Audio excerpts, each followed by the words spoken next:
Sobre os protozoários, pessoal, a gente tem os ciliados, né? Os ciliados são muito frequentes na clínica de répteis, principalmente da clínica de testudines, né? Que são os jabutis, cágados, mas principalmente jabutis. Temos dois mais importantes, que é o Balantidium e o Nyctoterus, né? Ambos são muito importantes para os jabutis. São fisiológicos do trato gastrointestinal desses animais, né? Ajudando ali na digestão das fibras, né? Então, se não tiver esses ciliados, é que tem alguma coisa de errado. Então, todo jabuti tem que ter. Então, não existe, né, a gente ter Balantidium e Nyctoteria em quantidade moderada ou pouca e você querer tratar. Isso não existe.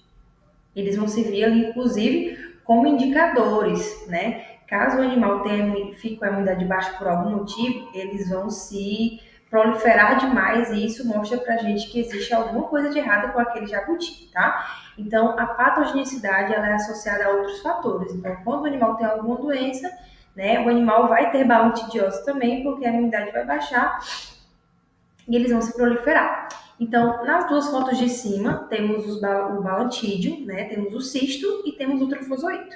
O cisto ele vai ter a ausência de cílios, então, no caso do balantídeo é redondinho e o trofozoito ele vai ser com cílios, né? De uma forma mais oval. Eles se movimentam bastante, tá? Então é bem fácil de identificar. No caso dos trofozoitos, os cistos eles não se movimentam porque eles não têm cílios. Embaixo a gente tem um cisto de Nyctoterus, que ele é oval. Né? Como é que a gente diferencia do trofozoito de Balantídeo? Que o cisto de Nyctoterus, apesar dele ser oval, ele não tem cílios também, porque é um cisto, né? E ele tem essa protuberância aqui embaixo, que é bastante característico, tá? E do lado direito temos o trofozoito de Nyctoterus, que na minha opinião se assemelha muito a uma boca, né? É muito parecido com uma boca, tá? Bom, falando sobre os coccídeos, né? Eu já falei sobre coccídeos em aves, mas só para vocês terem noção sobre a morfologia desses oocistos, né? Todo oocisto de coccídeo, ele tem o que a gente chama de esporocisto e os esporozoitos, ou esporocistos, que é a mesma coisa. Os esporocistos e o esporozoito dentro do esporocisto, tá? Então, assim, por exemplo, o criptosporídeo, essa primeira imagem, não vai ter nenhum esporocisto, né? E vai ter 4 esporozoitos dentro dele, ou seja, 4 bananinhas dessa. Quando você pega o carióspora, que é essa segunda imagem, você vê que dentro do protozoário, né, dentro desse coccídeo, tem outra membrana dentro. Isso vai ser o esporocisto, é como se fosse um recipiente, né, para os esporozoitos. Então, vai ter um esporocisto e 4 esporozoitos, tá? Nessa terceira foto, a gente tem isóspora, né? Então, a gente percebe que tem 2 bolas maiores, 2 esporocistos, com 4 bananinhas dentro de cada bola maior. Então, são 2 esporocistos para 4 esporozoitos, tá? Sarcocistes, da mesma forma, também muito semelhante. E em média, a gente tem 4 esporocistos, né? 4 bolas maiores, com 2 bananinhas em cada bola maior. Ou seja, 4 esporocistos com 2 esporozoitos em cada. Então, sobre os coccídeos, isóspora e eiméria, né? A gente tem patogenicidade maior, geralmente fora do intestino, mas também os intestinais também podem causar patogenicidade. Então, assim, aqui na foto de cima, a gente tem a mesma coisa do que a gente conversou em água. A gente tem o oocisto não esporulado, portanto, não infectante. Embaixo a gente tem eiméria.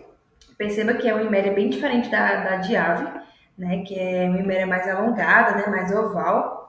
Então, essas eimérias são bem comuns em répteis, essas eimérias mais ovais, tá? E do outro lado a gente tem isóspora, tá? Então, a isóspora, ela vai causar enterite em animais jovens e pode ter estágios extraintestinais, né? Causando doenças renais, inclusive.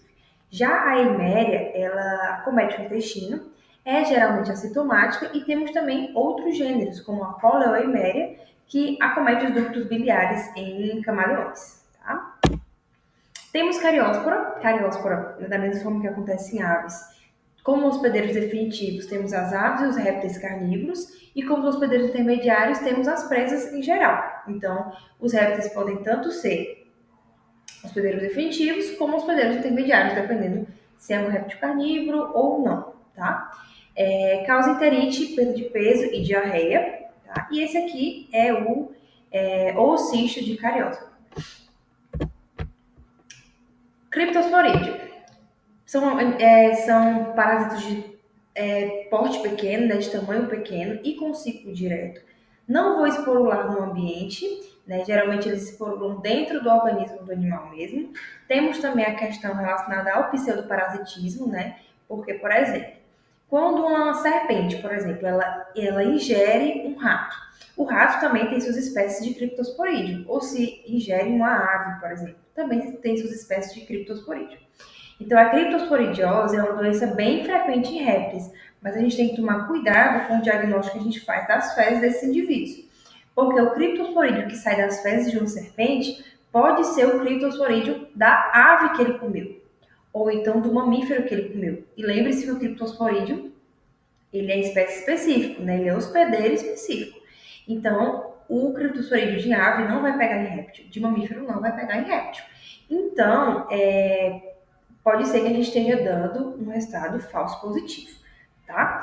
Então, para os criptosporídeos de estômago, a gente tem que causam regurgitação e emagrecimento, né? Em escamata temos a espécie Cryptosporídeo serpentes e em testudines, Cryptosporídeo testudines.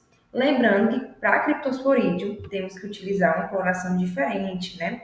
Então, não é no exame de fezes tradicional que a gente vai encontrar criptosporídeo. E também podemos nos apegar aos exames moleculares, tá? Temos os criptosporídeos de intestino também, que causam perda de peso e baixo crescimento, né? No esquamata temos criptosporídeo varane, intestudines, criptosporídeo dulcis massa. Lembrando que o grupo dos esquamata ou esquamata é o grupo dos lagartos e das serpentes, tá? Então, quando eu falo esquamata, eu falo de lagartos e serpentes. Essa foto é muito legal, né? Que mostra, essa figura 11 aí, mostra dilatação do estômago, né? Ou seja, criptosporidiose gástrica em corn snake causa uma certa hiperplasia, né, gástrica em serpentes, é uma doença bem comum nesses animais, né? Então fica realmente esse aumento de volume em região de estômago.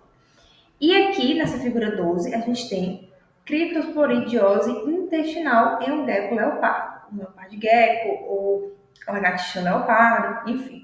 A gente percebe a cauda bem fina, né? A cauda é uma região que eles acumulam bastante gordura. Então, se o animal está com a cauda fina, afinada, está com escória corporal baixo, então perdeu bastante peso. Temos aqui também a mucosa intestinal afinada, né? Então, um animal também que está com os órgãos internos já pálidos, já demonstrando uma certa anemia, então a criptosporidiose causa essa sintomatologia. Temos sarcocistes também em répteis, tá? Carnívoros e onívoros, eles podem ser hospedeiros definitivos, né? Em hospedeiros definitivos temos reprodução no intestino, né? Então causa enterite, perda de peso e diarreia.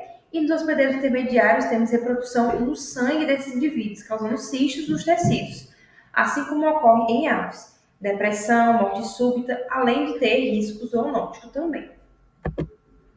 Temos toxoplasma também em répteis, né? Lembrando que toxoplasma é uma doença clássica de quê? De gatos, né? Então, os hospedeiros definitivos são os gatos. E como hospedeiros intermediários, temos uma gama de hospedeiros intermediários. Até o gato, de segundo contato, né? Ele pode ser ali um hospedeiro intermediário. Então, réptil pode ser um hospedeiro intermediário, o cão, a ave. Então, as presas, mamíferos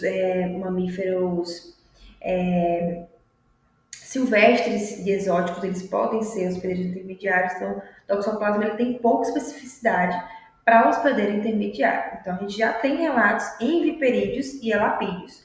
No caso dos viperídeos, né, são as víboras, né, como por exemplo a cascavel, a surucucu, né, a jararaca. E os elapídeos são, por exemplo, a cobra coral e a naja, né? Então, já relatados já nesses animais.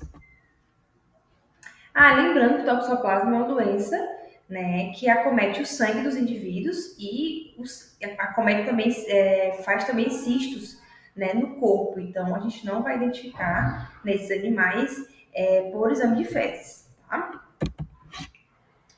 Flagelados, tem os flagelados, gente, é rotina na clínica de répteis. A gente tem muitos flagelados em répteis.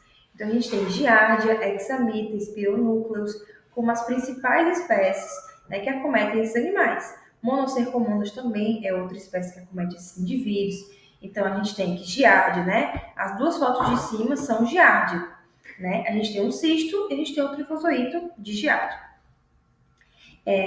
Hexamita, por exemplo, são patógenos importantes nesses indivíduos, acomete textudines e esquamatas, né? E pode causar, inclusive, nefrite e insuficiência renal nesses indivíduos. E monocercomonas pode causar enterite, gastrite, regurgitação, anorexia, diarreia, salpingite, pneumonia. Inclusive, flagelados são muito comuns nesses animais, né, como eu já falei, e dificilmente a gente vai conseguir identificar no exame de fezes normal. Então, não queira que, por exemplo, o parasitologista identifique, né, aquele flagelado como giardia, ou como hexamita, ou como monocercomonas, porque os flagelados eles são muito pequenos e eles se movimentam muito rapidamente. Então, só uma análise mais elaborada realmente para identificar qual o gênero que acomete esse indivíduo, tá? Temos as amebas, em geral, existem várias espécies, mas a mais comum vai ser em tamoeba, né? Então, a gente tem que são parasitas de ciclo direto, acomete mais os esquamatas, né? E os crocodilianos e textudines, eles são reservatórios dessa doença. Então, é por isso que não é indicado a gente juntar, por exemplo, um textudine e um esquamata no mesmo recinto, porque os textudinos, eles são reservatórios, né, sem sintomatologia nenhuma. E os esquamatas podem adquirir essa infecção, tá? Vai causar, por exemplo, enterite necrótica, hepatite, abscessos hepáticos, letargia, diarreia, regurgitação, convulsões, depressão, hematoquesia, né, que é o sangramento das fezes vindo do intestino.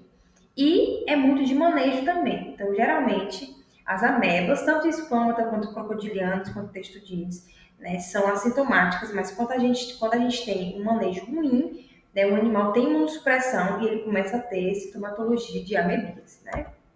Aqui, por exemplo, a gente tem essa primeira foto, amebias em quelonoides carbonário, né, que é o jabuti-piranga, causando hepatite necrótica. A gente tem também tamoeba em uma serpente, Elaphia sp, né, causando hepatite necrótica também, e hepatite necrótica também em boa constrictor, que é a jiboia.